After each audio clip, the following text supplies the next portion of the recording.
Hello aspirant, তোমরা কি জানো যে হোমোস্পোরাস আর হেটেরোস্পোরাস টেরিডোফাইটার মধ্যে ডিফারেন্স কি? ডিফারেন্সটা তোমাদের জানতে হবে, কারণ এই সংক্রান্ত কোয়েশ্চেন কিন্তু 2016 সালের পিজিটি লেভেলের কোশ্চেনে এসেছিল, মানে 11-12 কোশ্চেনে কিন্তু এসেছিল dash is a homosporous pteridophyte. অ্যান্সারটা সেখানে ছিল সাইলোটাম। তো আমি একটু ডিফারেন্সটা বলে দিই। হোমোস্পোরাস টেরিডোফাইট মানে হচ্ছে এই টাইপের টেরিডোফাইটে কেবলমাত্র একটা টাইপের স্পোরই তৈরি হয়। হেটেরোস্পোরাস, হেটেরো মানেই হচ্ছে অনেকগুলো বা দুটো টাইপের একের বেশি, যখন অর্থাৎ দুটো টাইপের স্পোর এখানে তৈরি হয়।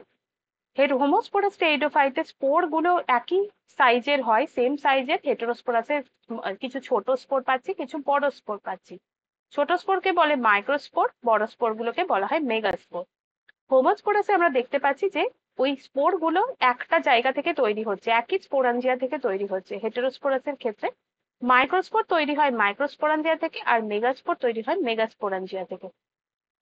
স্পোর গুলো ডেভেলপ করছে একই টাইপের গ্যামেটোফাইট, এবং হেটেরোস্পোরাসের ক্ষেত্রে আমরা দেখতে পাচ্ছি যে মাইক্রোস্পোর যেটা অর্থাৎ ছোট স্পোর যেটা, সেটা মেল গ্যামেটোফাইট তৈরি করছে, এবং বড় স্পোর যেটা সেটা তৈরি করছে ফিমেল গ্যামেটোফাইট। এবং হোমোস্পোরাসের ক্ষেত্রে আমরা দেখতে পাবো যে স্পোর জার্মিনেট করছে soil and produce independent gametophyte. হেটেরোস্পোরাসের ক্ষেত্রে আমরা দেখবো spores germinate within sporangia and produce dependent gametophyte. Example গুলো খুব ভালো করে মনে রাখতে হবে। হোমোস্পোরাস হচ্ছে লাইকোপোডিয়াম, অ্যান্ড হেটেরোস্পোরাস হচ্ছে সেলাজিনেল্লা আর হচ্ছে সালভিনিয়া।